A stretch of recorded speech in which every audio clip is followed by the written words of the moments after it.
This is a journey of my life, and I'm on this long road. Been holding on for some time now, there's been a struggle, but I can feel my heartbeat racing from all the dream chasing. Never did I give up, never did I walk away, even when I wasn't sure. What is going on, you guys? JoWork in the house. I wanted to come to you guys and tell you guys I miss y'all, I love y'all, and I'm back. I'm not going anywhere unless YouTube tell me to log out and never come back. But I do want to come back and say I'm back, and I'm really, really appreciative of all the love that I've gotten from my music video, Put Me Out. That was a crazy video. And the behind the scenes is coming very soon. I want to give a quick review of that video. People have no idea how tired I was doing that video. We shot that video in like 8 hours, y'all. Like, a music video is supposed to take a day. So to be dancing hard for like 6 hours and then doing the other takes, you know, in the video, that's so much like going on. Oh my God. And then we had rehearsals before the video, so it was a lot going on that day, but we got it to working. We showed out and we impressed a lot of you guys, and I'm so excited that I'm so humble and excited at the same time, because you can think that you fly, but you post a video on YouTube and people will tell you, no sir, no ma'am, no.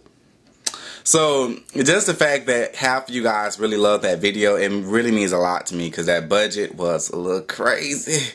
But, you know, it wasn't too crazy. But the fact that I put a lot of hard money and hard work into that video, I really thank God so much for even making it possible for me. So thank you guys so much for just all of the support, and it really means a lot to me. And also, MrJoWork.com is now up. I'm so excited about MrJoWork.com. MrJoWork.com will not be about celebrities, will not be gossiping about what celebrities doing, what they saying, what they looking like. It won't be any of that, because I truly feel like that blog will be a personal blog, and I really want it to be something where you guys can come to and get a real personal feeling, like not something where everybody go to just to read about the gossip. I don't want it to be about that. And it, you know, I really wanted to, like I said, focus on, you know, serious issues, things that people face every single day. The same thing I do here on my YouTube channel. But anyway, and thank you YouTube for making me a partner. I'm very appreciative of that as well. So let's get into today's topic today. I have so much to talk about. We're going to talk about it in day by day, or I guess day by other day. I don't know if that makes any sense. It doesn't, but let's keep it going. But anyway, let me just say that let's do some do's and don'ts real quick. This is random. Y'all know I'm random, but I have to do this. Do not go in the club and spill drinks on people. Because when you do that, and some people probably looking like, spill drink on people. Why would somebody waste their own money and spill drink? This is what I mean by spill drinks. Don't have a drink in your hand and you actually trying to do a Sierra work. Okay? How can you hold a drink in your hand and do that clap that she does? That's not possible. So you squatting on the floor, your knees about to crack, because you 80 years old on the floor, knowing good and well you should not be on the floor squatting like that. But yet and still you are, with pink panties on, with ponies running across them. And then you sitting up here thinking that it's acceptable for you to be on the floor squatting and patting your thighs with a drink in your hand. No, that is not cute. And then for you to actually, like I said, have a little crowd cheering you on, that's not the business, because you're spilling drink on your legs. You're spilling drink all on the floor. And then when you get up, that little drink that's left, it just goes everywhere because you don't know what you're doing. I don't know why I said that. Well, no, I do know why I said that, because I actually seen that recently. But I'm just going to need y'all to get it together. And girls, you know, either leave the tracks off or put them in right. Because stop, you know, and I've said this in the video before, if you run and your hair run too, it's a problem. Like if your hair is running like that, like if you go like this and your hair fly to, like in a way where it's nearly like a parachute. I'm gonna need you to get that together, like spray all sheen. I don't know what y'all spritz, whatever you call it, but don't spray so much that you be looking like Princess from Mario, where her hair so stiff, where every time she jump through tunnels, her hair never leave her shoulders. We're not talking about spray it down that much, but at least spray it down enough to where it looks like decent. Stop wearing these weaves where it's like one track across the back of your head, and it's just not. Never mind. Cut. But I know that's all random. I'm sorry. Sorry, but I had to say that. But anyway, one of my supporters asked me on Twitter, oh, my phone ringing again. One of my supporters asked me on Twitter, well, I can't remember the exact question, but they was saying like the guy that they're dating, you know, basically they're not being as submissive as they want them to be, meaning they're not communicating as much, they're not giving in as much or whatever. And I didn't really ask, but I wanted to ask like how long they've been talking or how long it's been, because you know, this seems to be something that everybody is experiencing for some reason.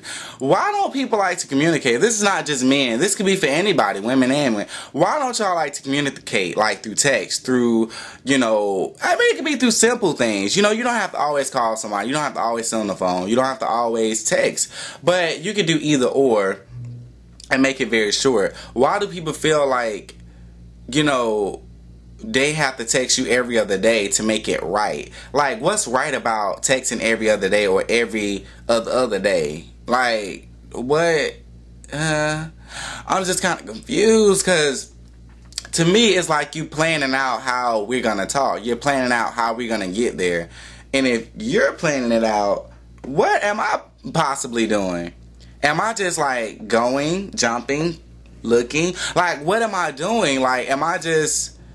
I don't understand. I think people be wanting too much control, or they be doing too much, because, no, you know what? Yeah, because they just be doing too much, because to me it seemed like if you really want to talk to somebody, regardless if you don't want it rushed, regardless if it's your first time, regardless if it's your first time in love, you gotta communicate as much as possible with that person. You're gonna be like, what's up? You know, what's going on? How was your day? Your day was good? Okay, cool. Talk to you later. Have a good have a great day. Later on that night, hey, how was your day? It could be 3 or 4 times a day. 3 or 4 times that day. It doesn't have to be a whole conversation throughout the day. And I think when people ask for consistent communication, I think that's what they think, all day, everyday text. But that's not what it means. And I think a lot of people are scared of communication, because if you communicate too much with the person, you may get emotionally attached too quick. I think that's the answer. I just answered my own question. Even though it was your question, I just answered my own. Okay, you know what? See, these little questions be, you know, all up in my life a little bit sometimes, but I think that is the reason, because there can't be no other reason. Only other reason can be they're talking to other people and they don't want you to be feeling like you special. So they're actually telling you, back off. You know, we got some slow folks in line right here, so we gonna need you to keep your sticker and your tag right there, and you just come around and wait to get to me. That's what it could be as well, but I don't think that's what it is all the time. People always think it's got to be they want somebody else, but sometimes people really, like I said, they can get emotionally attached really fast, and they know that, and they're pulling back and forth because they don't really know how to respond to someone that actually treat them right, or that's actually someone they like. So it can go so many different ways, but I do want to say, you want to keep a good relationship with that person regardless of what they're not doing. You do want to still try to get to know them, because the last thing they want to see is you doing too much in a way that is turning them off, where you trying to make them do something that they don't want to do. So in all, I would just say, like I said, keep a good relationship regardless, and learn how to just go with the flow sometimes. Sometimes it's hard to go with the flow because you feel like a person trying to take control of how you feel or how whatever the situation is, but you have to learn how to look beyond the two situations and look on another side of the story, because if you look at his situation, you'll kind of be a follower, and if you look at yours, you kind of look selfish. So you have to look on another side, and you have to look on another side just to give yourself another view and insight on things. So that is my answer to that, and like I said, that answered my own question while I'm sitting here answering yours. But other than that, I've been doing great with you guys. Like I said, I had the flu the last couple of days. It's been crazy. I'm much better now. It had got so crazy. I had a temp of 104. It was really crazy, and I even lost a couple of pounds throwing up and all that stuff. But it's all good. God has been good to me, and God's just been very good to me. Despite everything that has tried to knock me down, I'm still here, and I'm still living life, and I'm still proud of what and who I am. And I've just accomplished so much at such a young age. I'm only 20 years old. My birthday is April the 15th. And I'm just very appreciative of everything that has happened. Despite the downfalls, you know, there are definitely things that have built me into a strong individual, because you just don't want to let your struggles or your obstacles overcome you. And that's why I sung that in the beginning of this video. You know, this is the journey of my life. There's been many struggles on my road, you know, but I can feel my heart be racing with all the things that I want to do, like with all the dreams chasing. Like, no matter what, I kept going and I never gave up. And that is so true, and you have to keep that in your heart and spirit and mind. And before I get all emotional, I'm gonna get off of here. But yeah, you guys keep that with you. Excuse me, you guys keep that with you, and just stay focused and love God and love yourself and love people that love you and love people that don't love you. If that makes any sense. No, it does make a lot of sense. Love people that don't love you. Love people that talk shit all day about you. Love people that you know, make you feel bad. Love people that may hurt your feelings in a way that you feel like killing yourself. Like, love people. Just love, love, love. And I know that was a very strong word, killing yourself, but some people do want to kill themselves when they hear people talking about them. So, you know, you have to love people in spite of their rudeness. Thank you guys for supporting me. I love y'all, and this is JoWork TV that you're watching. Hope you enjoyed it. Peace out. Keep it love and keep it loving. Peace.